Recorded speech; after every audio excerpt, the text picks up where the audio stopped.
quando vejo alguns países preocupados com o crescimento da China, eu fico me perguntando se a gente está lembrado do discurso que era feito nos anos 80, depois do famoso consenso de Washington,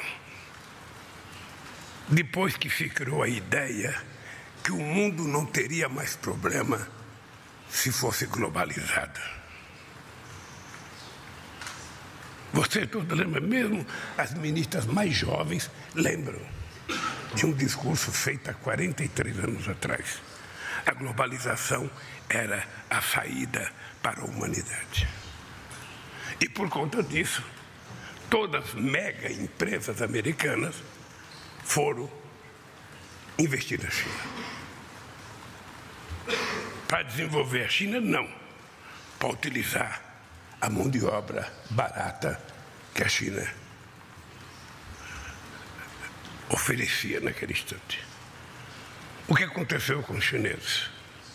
Os chineses souberam tirar proveito do investimento. Não sei qual foi o milagre que eles fizeram, mas o dado concreto é que quando o Trump foi candidato e começou a dizer que era preciso tirar as empresas da China para as empresas voltar para os Estados Unidos, já era tarde. A China já é a segunda economia mundial e possivelmente no próximo ano ou no outro será a primeira economia do mundo. Com uma diferença. Faz muitos anos que a China não faz guerra. Isso numa demonstração de que somente com muita paz é possível você aproveitar o dinheiro produzido pelo povo para poder gerar emprego e bem-estar social. Por isso, eu sou incomodado com a guerra que está acontecendo entre a Rússia e a Ucrânia. Ninguém pode ter dúvida de que nós, brasileiros, condenamos a violação territorial que a Rússia fez contra a Ucrânia. O erro aconteceu, a guerra começou. Agora não adianta ficar dizendo quem está certo ou quem está errado. Agora o que precisa é fazer a guerra parar. Porque você só vai discutir um acerto de contas quando pararem de dar tiros. É assim nessa guerra e foi assim em todas as outras guerras. E nós vivemos um mundo, presidente, muito esquisito. Nós vivemos um mundo em que o Conselho de Segurança da ONU, os membros permanentes, todos eles são os maiores produtores de armas do mundo, são os maiores vendedores de armas do mundo e são os maiores participantes de guerra do mundo. Então eu fico me perguntando se não cabe a nós, outros países que não somos membros permanentes do Conselho de Segurança da ONU, fazer uma mudança na ONU. Colocar mais países. Por que a Espanha não está? Por que o Brasil não está? Por que o Japão não está? Por que a Alemanha não está? Por que a Índia não está? Por que a Nigéria não está? Por que o Egito não está? Por que a África do Sul não está? Quem é que determina os vencedores da Segunda Guerra Mundial? Mas isso já faz muitos anos. A geografia do mundo mudou. A geopolítica mudou. A economia mudou. Então nós precisamos construir um novo mecanismo internacional que possa fazer coisas diferentes.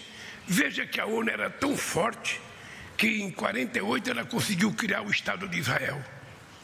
Em 2023 ela não consegue criar o Estado palestino. Só para a gente medir o que aconteceu nesses anos todos. Quando os Estados Unidos invadiu o Iraque, não houve discussão no Conselho de Segurança. Quando a França e a Inglaterra invadiram a Líbia, não houve discussão no Conselho de Segurança. E agora a Rússia, que é membro também do Conselho, membro fixo, também não discutiu. Ora, se os membros que têm a responsabilidade de dirigir, sabe, a paz mundial não pedem licença, por que os outros têm que obedecer? Então eu acho que está na hora da gente começar a mudar as coisas. E está na hora da gente criar um tal de G20 da paz, que deveria ser a ONU, Quando aconteceu a crise de 2008, na quebra do Lehman Brothers, imediatamente se criou o G20. E naquele G20 a gente tomou decisões importantes que não foram cumpridas até hoje. A mudança no FMI, a participação de outros países. Isso não aconteceu.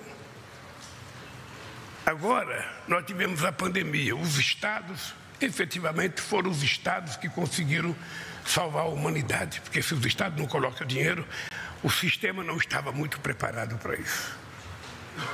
Então, é preciso que a gente tenha consciência. Sabe? O nosso país, por exemplo, negou as decisões da OMC, não acreditou. Eu acho que não teve no mundo um presidente negacionista como teve o presidente do Brasil, que, na minha opinião, é responsável, pelo menos, por metade das 700 mil pessoas que morreram.